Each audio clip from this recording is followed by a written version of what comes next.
Hello everyone, and welcome to the British Culture Club, the podcast, online magazine and videos exploring British culture. In this episode, you'll learn more about British politeness. We'll start off with an interview. So today I have with me Ollie. Ollie's a young man in his early 20s. He's been brought up in the UK, but he's travelled to other places as well and has travelled around the world. So he has experience of other cultures as well. Hi, Ollie. Hi, Dan. How are you doing? Yes, very good, thank you. Today we're talking about politeness. So, Ollie, when I say politeness, what do you think of? I think of someone that acknowledges someone else and respects that other person. And I feel like people do this through, gestures or certain mannerisms. And someone saying thank you or please. Yeah, I think ever since I can remember, my grandparents always used to tell me to do certain things, and especially on the dinner table, with the cutlery, it has to be in a certain way, not to have your elbows on the table when you're eating, and to say please and thank you. And especially when you're out at a restaurant, I think to really acknowledge the waiter or waitress, to say, oh, thank you for that, or excuse me, please can I have a certain thing? And I think it's a respect. And I think that's what politeness really is in the UK. It's a respect. Mm-hmm, mm-hmm. What do you notice about how people interact in public spaces here in Britain? So in the UK, I think one of the main things is queuing. And I've noticed this a lot wherever I've travelled within the UK. People are queuing to go to toilets, people are queuing to go into the shops. And within the shops, once you've finished your shop, you have to queue to pay for your shopping. So I think this is a gesture of politeness as well, because you're respecting other people around you. Mm-hmm, mm-hmm. Would you describe yourself as a polite person? Yeah, I would. And my friends as well are also polite because, I say my please and thank yous. I'd hold the door open for someone. Okay, so that's another way of showing politeness, giving other people priority by holding a door open for them. And your friends, do you think they would do the same thing? Do they act in the same way? Yeah, definitely. I think my friends are definitely polite in the same way I am in my gestures. And I don't have any friends that I sort of think, oh, you shouldn't be doing that. That's not polite. Yeah. They always are polite. Do you feel that that's the same between your friends and your group as it is between maybe one of your friends or yourself and somebody from an older generation?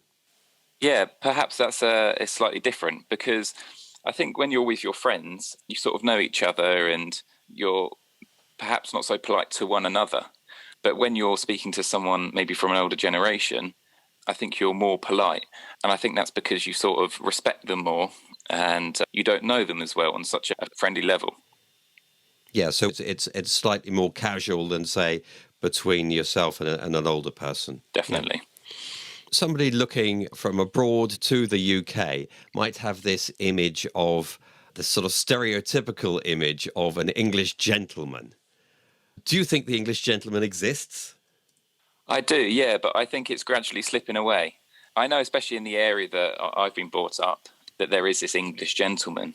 And I think, people from abroad still see this as a British culture ideology or stereotype that there is this English gentleman. But I do believe an English gentleman does exist. And what characterises the English gentleman? I think an English gentleman is someone that is polite and has been brought up well and sort of respects someone else and, looks after them. Mm-hmm, mm-hmm. Are there any downsides to British politeness, do you think? Yeah, I think some people can be over polite. People can say sorry, and it's just unnecessary, I think. I guess you're acknowledging that other person and you are saying sorry, but you don't need to keep repeating it. I think once is enough, and please and thank you can also be used too much. And when it's overused, it then takes away from the politeness and this gesture of goodwill. Do you think there's a sort of expectation between people in Britain about politeness? Yeah, there is. And I think this can be shown in queues. And if someone jumped a queue, people sort of look down on someone because they haven't been polite and they're almost judging them. And I think, that's almost an issue.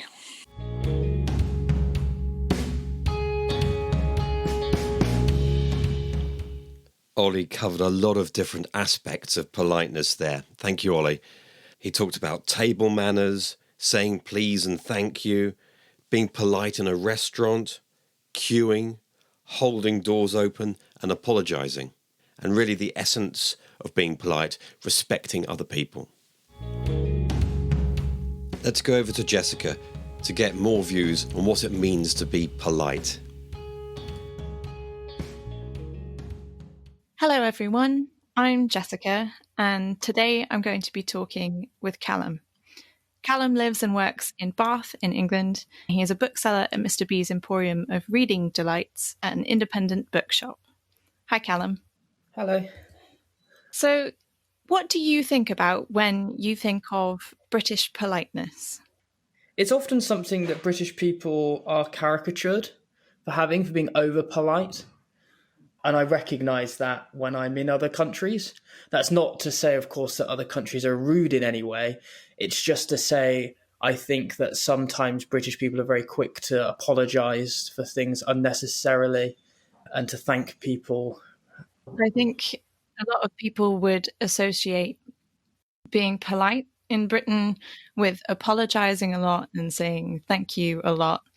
Thinking of examples from films, a lot of British actors like Hugh Grant, they apologised a lot, and it seems quite funny, but it is a very British thing to avoid conflict or bad situations. Definitely. I think it does go hand in hand with a certain charm that is perceived of British people. So, what are some of the places you can think of where you might be expected to behave with good manners in Britain? Schools, certainly, as a young person that was educated in Britain, you're sort of taught. Certainly, I went to a Church of England school where manners were taught extensively and we're expected to use them in all situations, in the food hall, with teachers, with other parents. Certainly in sort of eating and dining situations in restaurants, there's a level of etiquette and manners which are expected. In the workplace, depending on what sort of role you do as well, if you're customer facing or if you're business to business, manners often go a very long way. I think manners really do take up a large part of British culture, or they sort of find their way into most conversations, dinner time conversations. I mean, when you're talking with your elders as well, I think there's a level of etiquette which is expected. Can you think of any examples of good manners or politeness to use in the workplace, especially as someone who works in a bookshop serving customers, to help people who might be starting work in the UK? So, of course, there's the P's and Q's, the pleases and the thank yous, which go really such a long way. And also there's more subtle ways of showing good manners, picking up bags for people, certainly when within a working context or with perhaps even a family member, or if you're visiting a family, showing politeness through actions as well as language. Just being aware of other people's space as well can often be construed as or read as being well-mannered. Yes, particularly in the UK. I think one of the big differences I've noticed between the UK and a lot of other countries throughout Europe and throughout the world is that British people will shake hands.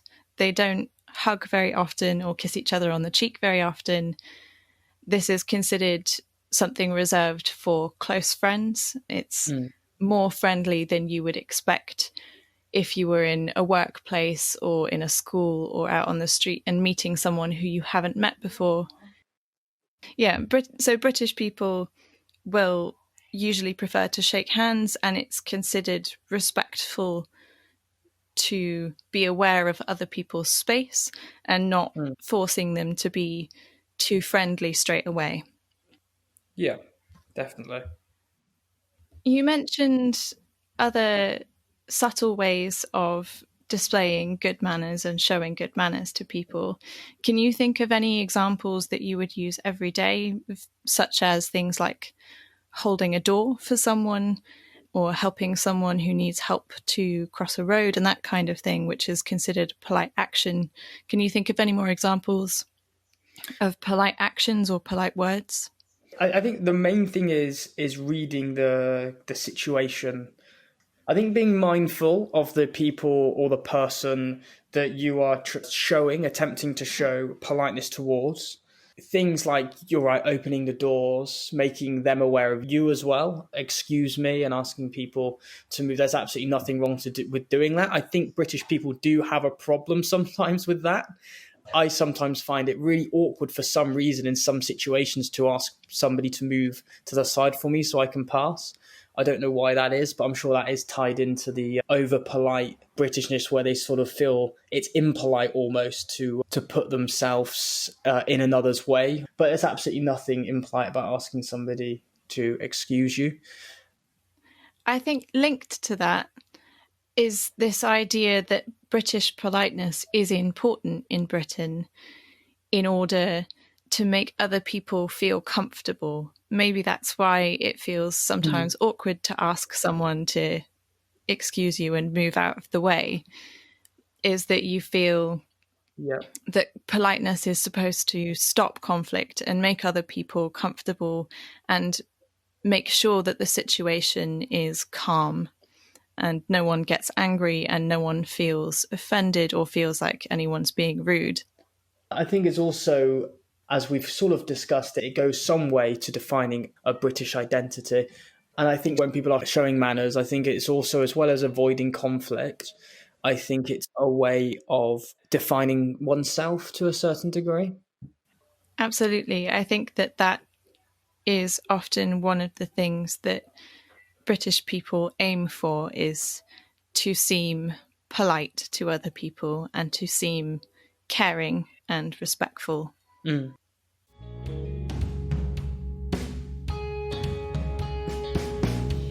A different perspective there from Callum, but lots of common themes with Ollie, who we interviewed earlier.